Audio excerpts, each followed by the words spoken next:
যদি কখনো বিপদে পড়ে যায় আমি দুরূদ পড়ি, দুরূদ পড়া শেষ বিপদও শেষ। রাসূলুল্লাহ সাল্লাল্লাহু আলাইহি ওয়াসাল্লামের উপর কেউ যদি দুরূদ পড়ে হাদিসে এসেছে, তাইলে আল্লাহ সুবহানাহু ওয়া তাআলা তার জন্য দুটো জিনিস করে। Allah ensures two things for him or for her. যেই ব্যক্তি যার কাছে তিনি এই দেনাটা দেবেন, আগামীকাল তাকে দেয়া লাগবে, তিনি তার ওয়াইফের সাথে পরামর্শ করলেন। শোনো, কার সাথে পরামর্শ করলেন? ওই ব্যক্তি তার ওয়াইফের সাথে গিয়ে পরামর্শ করলেন যে করণীয় কি, কালকে তো টাকা দিতে হবে, কিন্তু আমার কাছে তো টাকা নেই। আপনার ভালো করে শুনবেন প্লিজ, আমার কাছে তো টাকা নেই, দেওয়ার উপায় কি? তখন তার স্ত্রী বললেন যে চলো তো সারা রাত আজকে কেবল দুরূদ পড়ি। কি করবো সারা রাত? আজকে দুরূদ পড়বো। আল্লাহুম্মা সাল্লি আলা মুহাম্মাদ আল্লাহুম্মা বারিক আলা মুহাম্মাদ সাল্লাল্লাহু আলাইহি ওয়াসাল্লাম, এরকম আজকে সারা রাত দুরূদ পড়বো। তো তিনি দুরূদ পড়লেন, দুরূদ পড়তে পড়তে ঘুমিয়ে পড়েছেন, ক্লান্ত হয়ে কি ঘুমিয়ে পড়েছেন। ঘুমের মধ্যে তিনি স্বপ্নে দেখলেন যে কেউ একজন তাকে বলেছেন আগামীকাল সকালে তুমি নগর পিতা গভর্নরের কাছে যাবে, মেয়রের কাছে যাবে, গিয়ে মেয়রকে তুমি বলবে প্রতি রাতে সে আমার উপর 1000 বার দুরূদ পড়ে ঘুমানোর কথা। কিন্তু গত রাতে সে 1000 বার পড়ে নাই, মানে এই যে রাত যাচ্ছে এই রাতে সে 1000 বার পড়ে নাই, সে একটু কম পড়েছে। এই যে কম পড়লো এটার জন্য তার পেনাল্টি দিতে হবে, আর পেনাল্টি হলো সেই জন্য তোমাকে 1000 দিরহাম যেন তোমাকে গিফট দেয়। কত দেয়? 1000 দিরহাম গিফট দেয়। এটা স্বপ্নে তো তিনি স্বপ্ন দেখলেন, স্বপ্ন দেখে ঘুম থেকে জেগে উঠলেন, জেগে উঠে তার ওয়াইফকে বললেন যে এরকম স্বপ্নে দেখেছি, করণীয় কি? আমি গভর্নরের কাছে গিয়ে কথা বলবো? বললেন যাও, তুমি যদি এরকম স্বপ্নে দেখেছো তুমি যাও। তিনি গভর্নরের দরজা তিনি গেলেন, ট্রু স্টোরি বলছি। এখন গভর্নরের দরজা তিনি গেলেন, গিয়ে ওইখানে বললেন সিকিউরিটিকে যে আমি একটু গভর্নরের সাথে দেখা করবো। আপনি কে? বলে আমি তো পরিচয় দেওয়ার মতো কিছু নাই, কিন্তু আমি একটু ওনার সাথে দেখা করতে চাই। বলে আপনার নামটা বলেন, গিয়ে গভর্নরকে বলি। বলে নাম হলো এরকম।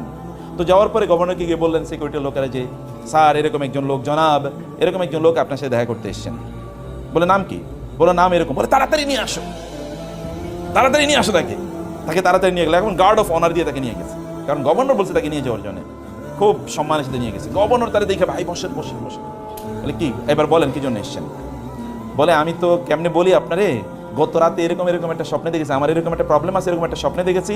এই স্বপ্ন দেখার পর আমি ভাবলাম আপনার সাথে এই স্বপ্ন এর কথা আপনার সাথে বলা দরকার। বলে আপনি ঠিকই দেখেছেন, আমাকেও গত রাতে রাসূল সাল্লাল্লাহু আলাইহি ওয়াসাল্লাম নির্দেশ দিয়েছেন আমি যেন আপনাকে 1000 সিলভার কয়েন, যেন 1000 রৌপ্য মুদ্রা যেন আপনাকে আমি দিয়ে দিই। এই আমি এটা রেডি করে রাখছি, আপনি নিয়ে যান এটা। এখন উনি এটা নিয়ে আসছেন, নিয়ে আসার পর ওই যে আজকে কিন্তু অনেকদিন পর্যন্ত টাকা দেওয়ার কথা, আজকে টাকা দেওয়ার কথা, এর মধ্যে তার বিরুদ্ধে কি হয়ে গেছে? মামলা হয়ে গেছে কাজীর কাছে। কাজী মানে হচ্ছে বিচারক।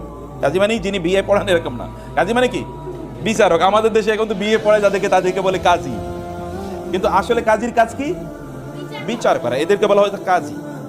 আগের যুগে কাজী মানে হচ্ছে বিচারক, এবং কাদিউল কুদাত মানে হচ্ছে চিফ জাস্টিস। বিচারকের কাছে গেলেন, বিচারক ওই যে ওই পাওনাদার কিন্তু বিচারকের কাছে গেছেন, উনিও গেছেন বিচারকের কাছে। বিচারকের কাছে যাওয়ার পরে বিচারক তাকে দাঁড়িয়ে সালাম দিয়েছেন, আসেন একটু, আসসালামু আলাইকুম। বলে কি? বলে গত রাতে রাসূলুল্লাহ সাল্লাল্লাহু আলাইহি ওয়াসাল্লাম আমাকে নির্দেশ প্রদান করেছেন আমি যেন আপনার 500 দিরহাম দেই, কারণ আপনি বিপদ থেকে যদি আপনি মাপ না পান, আপনার এরকম একটা দেনা আছে, এই দেনা পরিশোধ করার জন্য আমি যেন 500 দিরহাম দিই। আমি টাকা নিয়ে আসি আপনার দেওয়ার জন্য, আপনার পক্ষ থেকে আমি পরিশোধ করবো। যেই লোক পাও না কথা, সেগুলো ঘটনা কি, এগুলো কি হচ্ছে? বিচারক টাকা দিচ্ছেন। বলে ভাই এরকম ঘটনা, আমি এরকম নির্দেশ পেয়েছি। তিনি বলেন আমি আমার টাকা চাই না, আমার টাকাটাও আমি মাফ করে দিলাম। কারণ দেওয়ানা ছিল কত? 500 দিরহাম, কিন্তু 500 দিরহাম তো মাপ পাইছে, কিন্তু এক্সট্রা পাইছে কত? আরো 1500 দিরহাম। রাসূলুল্লাহ সাল্লাল্লাহু আলাইহি ওয়াসাল্লামের উপর কেউ যদি দুরূদ পড়ে হাদিসে এসেছে, তাইলে আল্লাহ সুবহানাহু ওয়া তাআলা তার জন্য দুটো জিনিস করে। Allah ensures two things for him or for her. আপনারা এটা করবেন, আমি ব্যক্তিগতভাবে এটা করি। যদি কখনো বিপদে পড়ে যায় আমি দুরূদ পড়ি, দুরূদ পড়া শেষ বিপদও শেষ, দুরূদ পড়া শেষ বিপদও শেষ। আপনার এক্সপেরিয়েন্স ইট, টেস্ট ইট, জীবনে পরীক্ষা করে দেখেন, পরীক্ষা করে দেখেন। হাদিসে এসেছে ইদান ইউগফারু যামবুক ওয়া ইউকফা ওয়া তুকফা হাম্মুক, তাইলে তোমার গুনাহ আল্লাহ মাফ করে দেবেন এবং তোমার বিপদ আল্লাহ তাআলা দূর করে দেবেন। যদি বেশি বেশি কি করো? দুরূদ পড়ো। বেশি বেশি দুরূদ পড়লে এমন একজন ব্যক্তি যার উপর দুরূদ পড়লেই বিপদ দূর হয়ে যায়, তাকে ফলো করলে কি হতে পারে চিন্তা করে দেখেন তো, তাকে অনুসরণ করলে কি হতে পারে। আবু হুরায়রা রাদিয়াল্লাহু তাআলা আনহু তিনি একবার আসলেন, তার কিছু খাবার আছে, অথেন্টিক ন্যারেশন। আবু হুরায়রা রাদিয়াল্লাহু তাআলা আনহু আসলেন এবং একটা ছোট্ট ব্যাগের মধ্যে কিছু খেজুর নিয়ে আসলেন। এসে তিনি রাসূল সাল্লাল্লাহু আলাইহি ওয়াসাল্লামকে বলেন, ইয়া রাসূলুল্লাহ আমার এই খেজুরের জন্য একটু দোয়া করে দেন আপনি, খেজুরের মধ্যে কি একটু দোয়া করে দেন আপনি।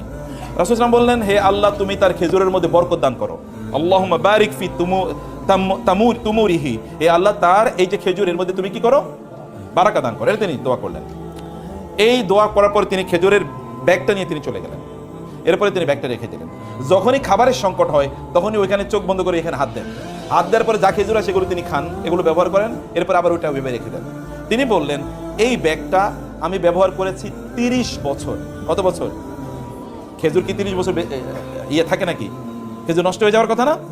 কিন্তু এখানে দোয়া করে দিয়েছে কি, ফু দিয়েছে কি রাসূলুল্লাহ সাল্লাল্লাহু আলাইহি ওয়াসাল্লাম। ফু দেওয়ার কারণে 30 বছর পর্যন্ত তিনি বললেন, আমার যখনই বিপদ হতো তখনই আমি এখান থেকে খেজুর নিতাম এবং খেতাম বা অন্য জায়গায় বিলি করতাম।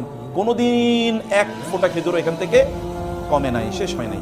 কিন্তু ওসমান রাদিয়াল্লাহু যে বছর মারা গেলেন, শাহাদাত বরণ করলেন, ওই বছর খেজুরের ব্যাগটা নিয়ে আমি বাইরে যাচ্ছিলাম, কিন্তু আমার উট থেকে খেজুরের ব্যাগটা পড়ে গেছে। এই যে হারিয়ে গেলাম, আর হারিয়ে গেল, আর আমি এটাকে খুঁজে পাইনি। রাসূলুল্লাহ সাল্লাল্লাহু আলাইহি ওয়াসাল্লাম বনু মুস্তালিক যুদ্ধ থেকে তিনি ফিরে আসছিলেন, 1400 সাহাবী তার সাথে।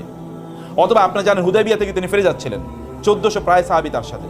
এর মধ্যে তারা বললেন, হঠাৎ করে তাদের রাতের বেলা তাদের পানি শেষ, এখন তাদেরকে গোসল করতে হবে, তাদেরকে উজু করতে হবে, তাদেরকে পানি খেতে হবে এবং তাদেরকে কি পানি প্রিজার্ভ করতে হবে, কারণ তারা তো জার্নিতে আছে।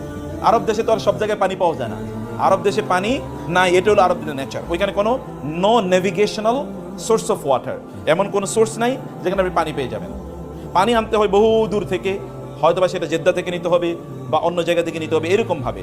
অথবা গভীর কূপ আছে, এই কূপ থেকে বিভিন্ন জায়গায়, এটা খুব দূরে দূরে কিছু কূপ থাকে, কারণ সব জায়গায় এত বড় কূপ তৈরি করাও যায় না, অনেক গভীরে কূপ তৈরি করা লাগে। আর মরুভূমিতে, একটা পাথুরে মরুভূমি, কূপ তৈরি করা এত সহজ জিনিস।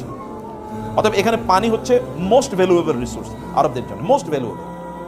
পানির জন্য তারা যুদ্ধ পর্যন্ত করে, এরকম একটা অবস্থা। তো এই আরবে পানি নাই, পানি নিয়ে তাদেরকে চলতে হয়। সাহাবায়ে কেরামরা এসে বলেন, ইয়া রাসূলুল্লাহ, পানি তো নাই, করণীয় কি? তিনি বলেন, এক ফোঁটাও নাই। বলে, আছে, লোটার মধ্যে একটু আছে। বলে, লোটাটা নিয়ে আসো। লোটার মধ্যে তিনি বলেন, আমি হাত রাখলাম, তিনি আঙ্গুল চুবিয়ে দিলেন, এবার বলেন, তোমরা পানি নাও। এবার 1400 লোক পানি নিল, নিয়ে তারা 1400 লোক গোসল করলো, 1400 লোক ওযু করলো, 1400 লোক পানি খাইলো এবং 1400 লোক পানি প্রিজার্ভ করে এগুলো রেখে দিল। পানি কতটুকু? মাত্র এতটুকু। 1400 লোক এতটুকু পানি কেমনে নেয়? তিনি যদি আঙ্গুল দেন, তাহলে যদি এত বরকত হয়, তাহলে তার জীবনটা কেমন বরকতময়।